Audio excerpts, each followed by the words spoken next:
So, Dominic, this is a field that Paul Murphy planted about a month or so ago, and he's got different lines in every one of these little 4-foot strips. So each one of these is a different variety, and he was hoping that he'd be able to see some differences in Hessian fly resistance. Do you see anything that looks like Hessian fly damage here? Well, yes, I think we have some Hessian fly injury here. If you look at a Hessian fly problem in wheat can be caused by planting early. If you plant outside the planting window, you're more at risk for Hessian fly infestation.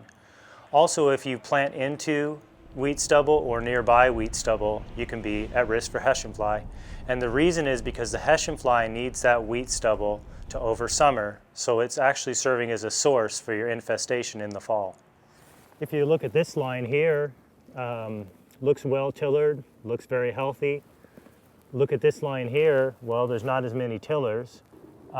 Looks like some leaves are dying here, possibly some tillers are dying, and that's why we're seeing a thinner stand. And this one's even more striking. Looks like there's a dead tiller here. The plant completely died. And that's because of Hessian fly damage? Yes. This is probably the way that most growers are going to identify that they have a Hessian fly problem in December is to notice that their wheat is going backwards. So it would involve a trip to the field one week, going to a trip the next week and saying, this wheat doesn't look quite right. It should be growing a little bit more. It should be putting on tillers. At the very least, it shouldn't be losing tillers. Something just doesn't look right about the field. Generally, following trips to the field, it becomes apparent that their wheat is going backwards. And that's the way that most people are going to recognize that they have a problem with Hessian fly. This is very typical of Hessian fly damage. What leaves are left are darker green, not as long, wider looking. If you think this is Hessian fly damage, how do you find out for sure? To confirm it, we could probably find either some Hessian fly larvae or pupa in the soil. Remember that it's killing tillers, so if we want to dig it up, we have to be careful that we are careful about digging up the roots of the plant and that we don't dislodge the Hessian fly larva or pupa. So I'm going to take my knife here and kind of dig underneath the soil, getting in the root zone of that plant. And then I'm going to dig it up and kind of carefully brush away some of that soil. And I'm going to look right at the base of the plant for these Hessian fly larvae. Now, this is a dead tiller from Hessian fly, and I may find some Hessian fly pupa in this dead tiller. Fall Hessian fly infestations can be devastating because the larvae move down to the base of the tiller and actually kill tillers. So what you can have are dead plants or dead tillers, and when the wheat is trying to grow in the spring, it just doesn't have enough energy or resources to produce the tillers it needs to produce the yield that you need to get your harvest. So what exactly is this that we're looking at here? Well, this is a Hessian fly maggot. It's inserted itself into the base of the plant there, and it's feeding off of the wheat. So this is what's actually killing these tillers? Yes. And how long do they stay like that? How long do they feed? It depends on temperature, but generally around this time of year when it's getting cold, they're going to start turning into pupa. Sometimes you'll find them on the outside of the plant, but generally you're going to find them right on the inside here. So what I'm going to do is I'm going to move the outside leaves very carefully, and then as I peel them back, these pupa will oftentimes fall out. Oh. And in fact, there they are. Look at that. So all these little brown things are Hessian fly pupa. All these are Hessian fly pupa, that's right. Oh, and they're all, oh, look at that. That's larvae. That's maggots then right there? Yeah, there's some maggots there, and they're probably going to turn into pupa here pretty soon. They just haven't made it yet. So there must be 30 or 40 pupa and about 3 or 4 maggots right in there. Yeah, this is probably one of the biggest number of pupa I've ever seen in a single tiller. Once you've gone out to the field and determined that you have a Hessian fly problem, that means that you've gone in the field, you've dug up the plants, and you've found larvae or pupa at the base. There's nothing you can do at that point to control the Hessian fly. The reason is the fly is very protected at the base of the plant, so the most powerful insecticide that we throw at it is not going to kill it. Dominic, you just showed me pupa and maggots. Where did they come from? Well, the life cycle of this fly is the adults come into the field, lay the eggs, and then the eggs hatch into a little tiny maggot. That maggot's mobile, so it moves right down the leaf to the base of the plant, and then it starts feeding. At that point, it's immobile. So those larvae continue to develop until they become pupa. So can we see the eggs? It takes a very well-trained eye to see the eggs. I've had a lot of practice doing it, so I can probably find you some egg. So the way that I do it is I just pull up tillers, and then I look on the top of the leaf. And I don't usually look on the newest emerged leaf. I generally look on the second emerged leaf, and I sort of bend it over here and look for those eggs shining in the sun. And they typically lay their eggs right in between the grooves of the leaf. They're extremely tiny.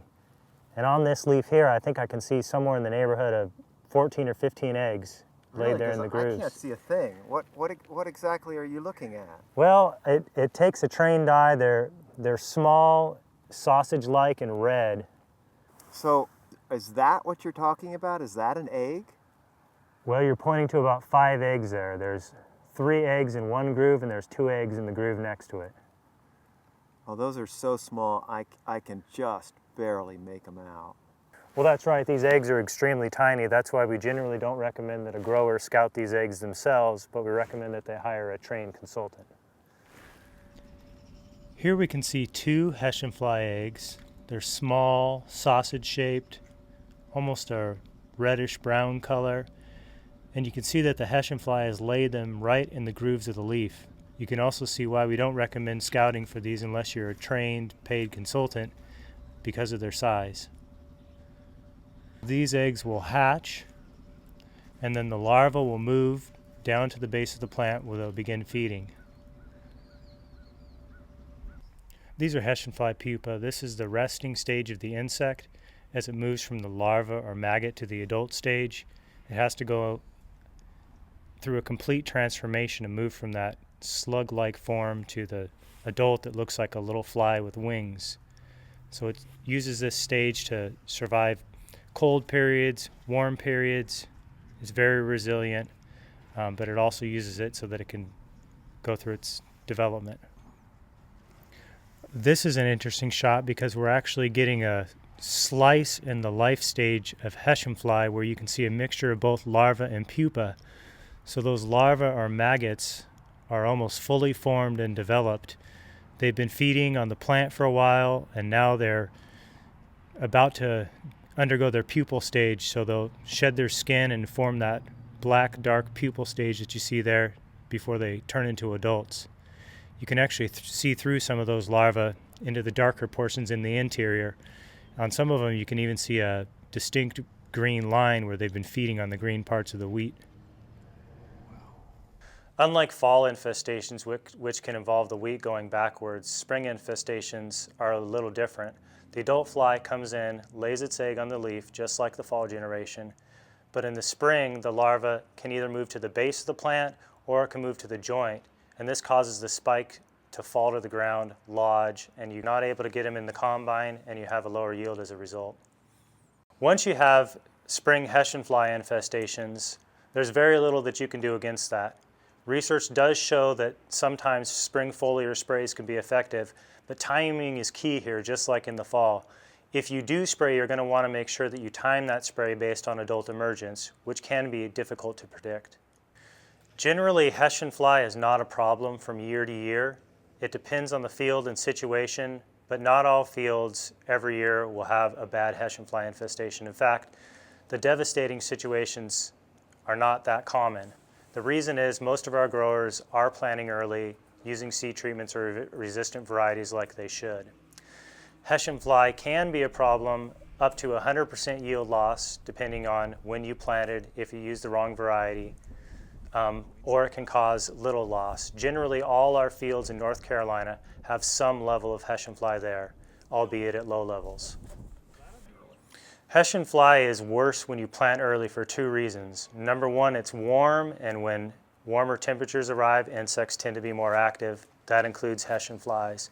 Probably the biggest reason, though, is that when you plant early, your small wheat corresponds to the exact same time at which that oversummering generation of adults is emerging and trying to lay eggs on wheat. Many states have what's called a fly-free date, and this is important because after this date, they can plant wheat and it's no longer at risk for Hessian fly. The reason why they're no longer at risk for Hessian fly is that temperatures are just too cold. It freezes and the adults are either no longer active or they're dead. However, in North Carolina, our temperatures are too warm, so we do not have a fly-free date. The number one control method that you can use to stop Hessian fly problems in your wheat is to select a resistant variety. Another thing that you can do is plant within the recommended planting window. You can also choose an insecticidal treatment, or you can spray at the 2 to 3 leaf stage, and that spray is going to be targeting adults that may be laying eggs on the leaves, and so you have a little bit of residual left that will kill adults that may land after you spray. The insecticidal seed treatments that are available are neonicotinoid type seed treatments. The advantage to these treatments is they're actually taken up by the plant, so they're inside the plant. When the Hessian fly lays its eggs and the larva moves down into the plant, it feeds on that plant that has the insecticide in it. These will generally last about 2 to 3 weeks. There's several choices available, options including Cruiser, Gaucho, and Nipsit inside.